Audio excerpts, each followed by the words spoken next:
the Zainfo and Digestive Disease Center here at Sinai. My name is Steve Gallagher. I'm happy to moderate this evening. Zane Cohen was actually supposed to do it, but he got busy, so he asked me to take over, and I'm happy to. Just a few items, housekeeping items. You can participate in Twitter if you'd like. You can see the link up there, and feel free to talk on Twitter if you're comfortable with it. We have 3 terrific speakers and an exciting patient speaker, which is always important and interesting, and then a question and answer session. We're going to save all the questions to the end, if you don't mind. So just keep track of them, write them down, or text them, or anything you'd like. And I just want to thank our sponsors, Anne McLaughlin, Enjoy Yellow, and of course our genetic counselors at the Zane Cohen Center who are here as well. Many of you are familiar with them. So I think we'll get underway. There's a World Series game, something we really need to watch.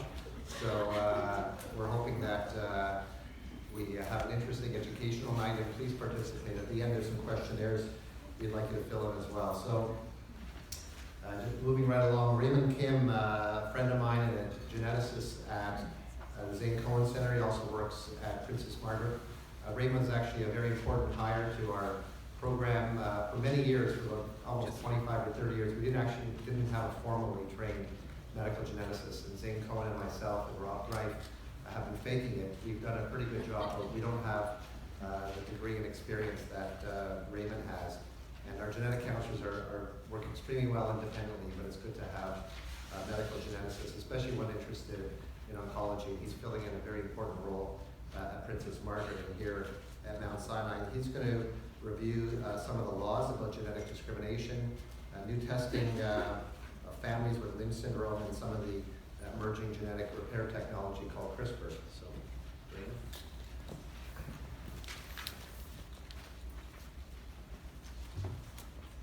So thanks, Steve.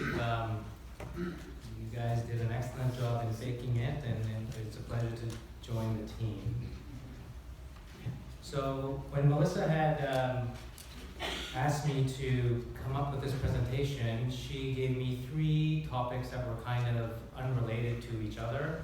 I will try to put them all together, and I call it a mismatch of concepts for those who know a little bit about Lynch syndrome. So I am a medical geneticist. I'm a physician who sees patients who have genetic conditions. So we'll review a little bit about basic cancer genetics and some terminology concepts. A lot of this will be review for you, but a lot of you, it's been a while since we've seen you in the clinic, and we'll provide you a little bit of an update and my pictorial representation of it. We'll discuss a little bit about these concepts in Lynch syndrome, talk about the genetic discrimination law, which just came into law this year, some new genetic technologies in the evaluation of Lynch syndrome patients. I'll use only one slide on therapies for Lynch syndrome because I know Dr. Tabori will talk extensively about this, and talk a little bit about some future technologies on patients who have Lynch syndrome. So, cancer is a genetic disorder. This is how I draw it out to a lot of our patients. And most cancers occur this way, and this is what we call sporadic cancer. And fundamentally, you're born with a normal set of genes. Something happens to you during life, and you get a first hit in a gene. And then your life continues, and you get exposed to other things also. We know things such as smoking, obesity, alcohol, environmental factors such as viruses causes mutations. And then if you get that mutation in the same cell that had that first mutation, you develop 2 hits in that local tissue. Let's say it's in your colon, and then you get cancer. So that's the majority of cancers, but when you test the blood, which represents what you were born with, you don't have any mutations, and you don't have Lynch syndrome or a hereditary form of cancer. In hereditary cancers, which Lynch syndrome is one of them, the actual genetic change is either gotten from mom was an egg when she made you, or from dad, there's a first hit in the dad was a sperm when he made you. Irrespective of how that happened, the first 2 cells that made you, or the first cell that made you, has that mutation, and then that carries on to the next 4, and then when you become a human being. So when you test the blood, which is representative of the rest of your body, you have that genetic change that you were born with. And that's what we call hereditary cancer. And then very quickly through life, through the same mechanisms that occur in sporadic cancer, through viruses, through exposures, etc., you develop that second hit very quickly. And then you get 2 hits in the tumor and that causes cancer. And because this first hit is in all of your body tissue, you're at risk of more cancers, like endometrial cancer, or skin cancer, or brain cancer. So Lynch syndrome is a hereditary cancer, and that's what we are here to talk about today. And I put this up here to just to position yourself, because I'm going to keep referring back to this when we discuss the other 3 concepts that Melissa had asked me to discuss. So a lot of us, a lot of you have gone to the Zane Cohen Center Genetics Clinic, and how did you get here? Well, you got here because there's a strong family history of cancer. So if it's inherited, your gene mutation is inherited, you would expect similar types of cancers in multiple individuals in your family. And also because you were born with that first hit, your cancer was a little bit earlier than the average onset. And also, as mentioned, you could have endometrial or colorectal cancer. Or you could have been identified because one of your family members was identified with a gene mutation and you are related to that individual, therefore you underwent genetic testing. These days we're doing gene panel testing, so there are some patients who get genes tested for in breast cancer, but they include some Lynch syndrome genes, and incidentally some of the Lynch syndrome genes are not as strong, and we identify some patients that way. But by and large, a very frequent route is tumor characteristics. So for those cancer patients who do have cancer, when you look under the microscope, there is something wrong in what we call the mismatch repair. So as mentioned, Lynch syndrome, you have an increased risk of colorectal, endometrial, ovarian, and hepatobiliary disease. And I was referring to this problem called mismatch repair deficiency. And this mismatch machinery that the cell has repairs small little breaks in the DNA. And these small little proteins repair these DNA damages, and let the cell live properly.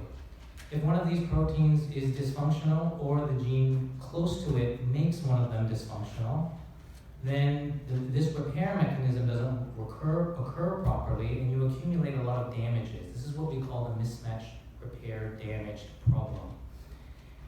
And then when we look at the tumor, we can actually see these proteins don't get expressed properly. When you look inside the tumor and you use sophisticated staining techniques that pathologists use and look under the microscope and look for these proteins to be expressed, they don't get expressed properly. Below, you see that they're nice and brown, meaning that they are functioning properly.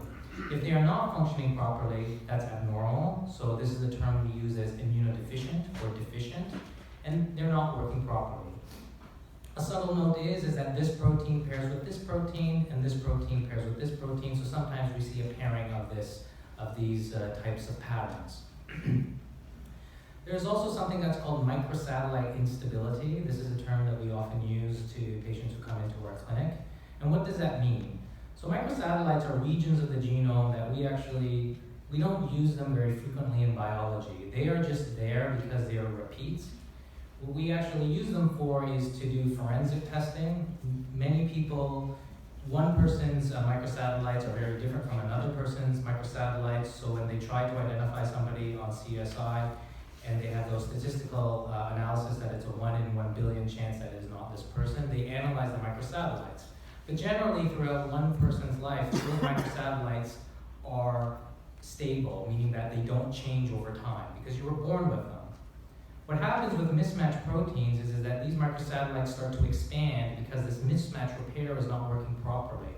So when you look inside your tumors, instead of having the distinct set like you do here, you have a distinct set here of microsatellites, you get this laddering effect in the tumor. So that is indicative of a problem in the mismatch repair. So microsatellites are regions of the genome which are prone to damage if mismatch repair is not functioning properly. So these are 2 key tumor features that your cancer doctor thinks that, well, maybe that this patient has Lynch syndrome, because these are consequences of Lynch syndrome in the tumor. So your oncologist refers you to the clinic, and you meet our genetic counselor here, and to decide if blood testing is the right thing for you, to determine if you have an inherited mutation. So, like I said in the first picture, you need to do blood testing to see if you were born with a genetic change. A lot of the times people say, well, I'm worried about my insurance. I don't want to have genetic testing because I'm afraid what it means for me and my insurance. So genetic discrimination actually does occur. This is mainly in the Huntington's literature, where people with Huntington's disease, when they have that mutation, and Huntington's disease is a severe neurologic disorder where between the ages of 40 and 50, depending on the number of repeats you have, you get severe neuromuscular problems. You can't take care of yourself, and you become psychotic. And this was kind of thought to be a death sentence neurologically, and a lot of people avoided getting genetic testing for this because there was nothing that we could do, and that they faced a lot of genetic discrimination. And where was this genetic discrimination seen? It's mainly seen in getting insurance. They also saw it with family, social, healthcare, and employment, and government. So this was a big problem and barrier that we saw in the genetics clinic. And although I'm not a Republican and supportive of very many Republicans these days, George Bush in 2008 signed a Genetics Non-Discrimination Act in the United States. That is a little bit different than the Canadian one, and I'm going to differentiate between the two. So GINA, G-I-N-A, is the one that referred to the United States. There is a website specifically designated for GINA, and GINA says, particularly for health insurance, that it is against the law for health insurance to request, require, or use genetic information to make decisions about your eligibility for health insurance, your premiums, etc. And they can't even ask you about your family history or a pre-existing condition. So they put this in place so this would reduce the barriers for people people to get genetic testing, and this was in place since 2008. But it's mainly a health insurance thing. There's also elements for employment, but really for us Canadians, we have provincial health insurance, so it's not really a concern for us. We do have some concerns about life and long-term disability. So to address those Canadian-specific concerns, there's a Canadian Coalition of Genetic Fairness that was developed. And this is a coalition of a lot of patient advocacy groups that advocate for patients with genetic disorders, including that of Huntington's disease and other hereditary cancers. And what they did is that they put forth a bill, and it's called Bill S-201. And Bill S-201 prohibits and prevents genetic discrimination in Canada, and it was assented in Canadian law on May the 4th, 2017. Which one is it? Bill what? S-201. Bill S-201. So it's to prevent discrimination. An act to prohibit and prevent genetic discrimination. That's what it is entitled. Now, what does this mean in a practical sense? So in Canadian law, it's called GNA, the I is taken out. So specifically, it says providers of goods and services, including insurance companies, and that includes life and disability, because health doesn't really apply to us because we all have provincial insurance. Those goods and services providers cannot request a person to undergo genetic testing or request disclosure of previous or future genetic testing results. In addition, federally regulated employers cannot request or require genetic tests of an employee or use a person's genetic test results in decisions about hiring, firing, or job assignments or promotions. This really wasn't a problem. It's this problem that we are seeing for life and long-term disability that is being a barrier for Canadian patients. But unlike GINA, it does not protect from family history. So one of the downfalls of this is if you have a family history consistent with Lynch syndrome and you test negative for the Lynch syndrome gene, you still may be on the hook for your family history of colorectal cancer or endometrial cancer. And that discussion needs to be ongoing with the insurance companies, that we in the genetics community need to educate the insurance companies by saying that this person has had genetic testing, they are not at risk, even though their family history is suggested that they may be at risk. So that's a little bit different than the US one. So you discuss these, and or our genetic counselor talks to you about GNA, and you believe that genetic testing is for you, and you want to go for the blood test. And then you want to ask, well, how will it help me and my family? Because genetic testing is just a blood test. Well, it's an extremely powerful blood test. I'm going to let Dr. Tabori talk to you about this at length. But what we know these days is that the mismatch repair deficiency makes tumor cells in Lynch syndrome patients uniquely susceptible to a therapy called immunotherapy. And it's because this mismatch repair deficiency causes a lot of genetic changes and mutations in the tumor cell, that the tumor cell uses this little decoy to try to evade the immune system. But because immunotherapy has correctly targeted this specific evasion technique, that it works extremely well in these types of patients. So I'll let Dr. Tabori talk about that a little bit more, but that's how genetic testing can help you and help patients with their current cancer.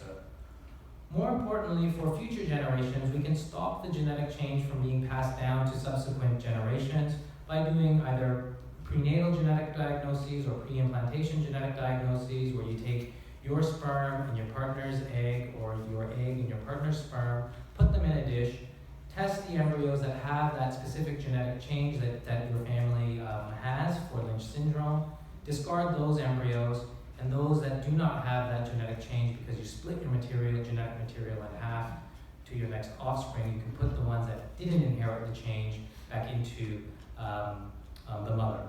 And this, as of a couple of years ago in Ontario, is now covered. In vitro fertilization for a genetic condition is now covered in Ontario, and it was not previously 5 or 6 years ago. So that's great, but can you actually fix my genes?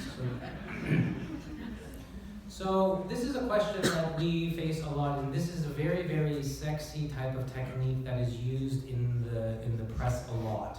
It is called CRISPR, and CRISPR stands for Clustered Regulatory Interspersed Short Palindromic Repeats. And what CRISPR actually is, it's a very new way that has been adopted from bacteria and viruses to edit the genome.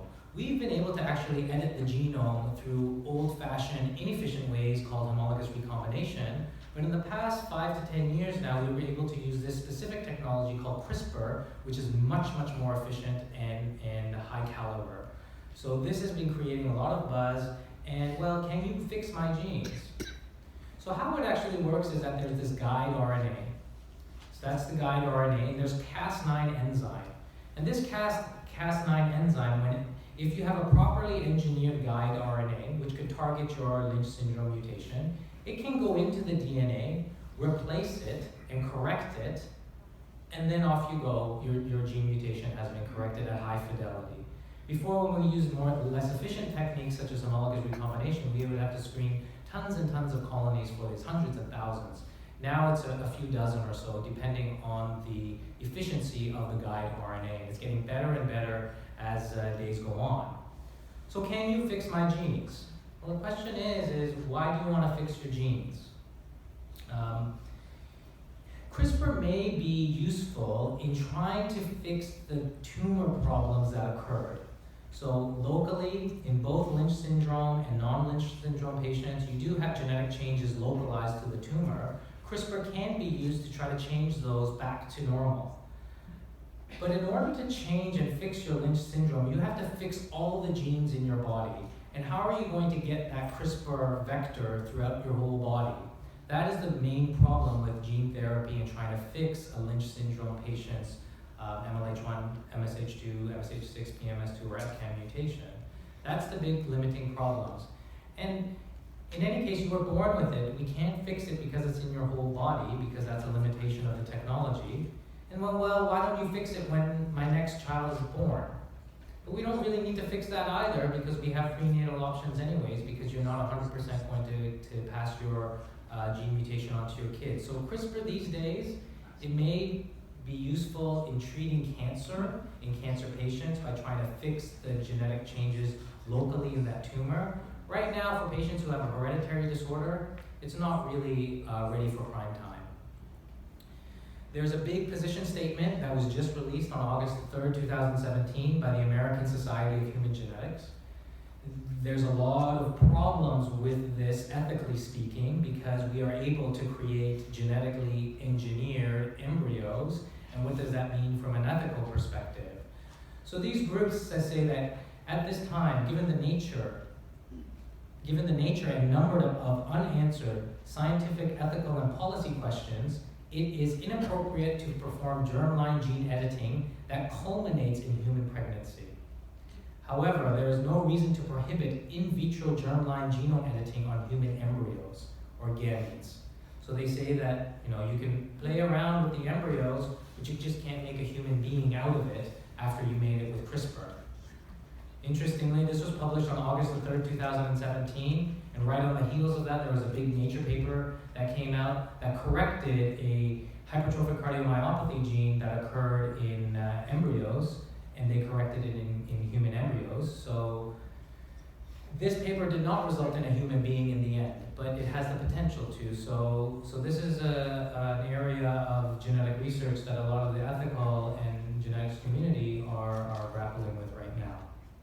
So for us, not ready for prime time, it looks like things are cooking and pushing the ethical envelope to the end. So now you think you may be at risk of Lynch syndrome. What is next? Do I have Lynch syndrome? You go for the genetic testing, and you don't find you have a mutation.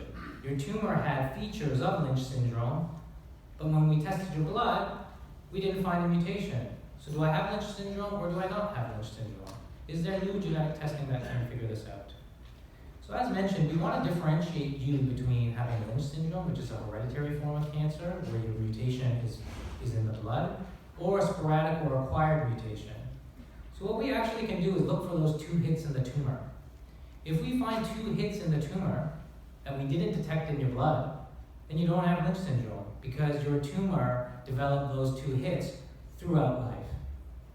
But if you have 2 hits in the tumor that we couldn't detect, and it looks like Lynch syndrome, and you still have mutations in the blood that we couldn't detect, you may have Lynch syndrome because we just maybe technically weren't able to find that genetic change. So in some patients whose tumors look like they have Lynch syndrome, and we missed a mutation here, we go back to the tumor to see if there are detectable mutations in the tumor. If we find those 2 hits in the tumor, and we didn't see them in the blood, you probably weren't born with this. It probably happened during life, and your family likely doesn't have Lynch syndrome.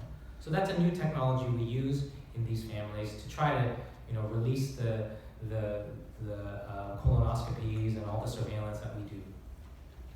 I'm going to spend 3 more slides on some future genetic technologies. Now, the cost of genetic testing has gone down significantly. To give you an idea of how much it costs to sequence the human genome, it took 20 years and $3 billion. And now it costs about $1,500, and costs about $1,500 to do it in about 3 months. So it's pretty good. And it's mainly due to this new technology that happened early in 2000 called massively parallel sequencing or next generation sequencing. So now instead of looking at 5 or 6 different genes, a lot of scientists and researchers are looking at all 30,000 different genes. I know in Lynch syndrome there's only 5 genes that we know of cause it, but some people may be having whole genome sequencing for another reason. And the genome is being sequenced for other indications such as severe neurologic disorders, children who have congenital disorders, etc., and maybe moving into the adult realm also. So this also provides more ethical problems. So now instead of just looking at a couple of genes, we're looking at 30,000 different genes. So of those 30,000 different genes, yes, there are the genes that cause cancer, but there are a lot of other disorders like Huntington's disease, cardiomyopathy, arrhythmias, familial hypercholesterolemia, Wilson's disease, all of these disorders that may or may not have come up in the family history. How are we supposed to deal with these when we're sequencing these 30,000 different genes because it's so cheap? Is more information better, or is it actually going to cause us more problems? So this group, the American College of Medical Genetics, has stated that there are 59 conditions that we think that if you're going to do genome-wide analysis should be returned, and they are listed here. And at least we're moving in the right direction in determining which genes are the ones that are important for the family members to get back. This is my last slide. I wanted to share this new genetic technology because this is something that I am interested in. It's called circulating DNA. So what is circulating DNA? So DNA is the genetic material you are born with, but it also is a consequence of some sort of biologic functions. So right now, if you are pregnant and you are a high risk of developing a baby that has a chromosomal problem like Down syndrome, so women who are above 35 have an increased risk of having a baby who has Down syndrome, you can actually detect the baby's DNA in the mom's blood because the placenta, which is genetically identical to the baby, sheds off pieces of its DNA into the mom's blood. So this is Eunice Lee. She was an anesthesiologist in San Francisco. She was 40 years of age when she decided to have her pregnancy. And because she was 40 years of age, she was thought to be high risk of developing a baby who has Down syndrome. So they analyzed the fetus's DNA in her blood, and they found that she had extra pieces of chromosome 21 floating around, which is the chromosome for Down syndrome. And then they went into the baby with an amniocentesis and go into the baby to take out that specimen to determine if the baby actually has Down syndrome. And the baby didn't have Down syndrome. So it remains that where is this extra piece of the 21st chromosome floating around? She ended up having a colonoscopy and had rectal cancer. So the rectal cancer was shedding off pieces of DNA because, like placenta, tumors shed DNA, and that tumor DNA can be detected in the plasma. So this is what we call a liquid biopsy or circulating tumor DNA. I believe that this type of testing is ideal for patients who do have Lynch syndrome because we do know that they are at high risk of developing cancer. We actually know their first hit. So I think that this is a promising technology, but unlike a fetus, a tumor sheds off much less DNA, and the technology needs to be further refined for that. And I think this is a new way, a new era in using DNA, not just to figure out what you were born with, but how your disease is progressing. So that's my last slide, and I'll turn it over to Dr. Troy.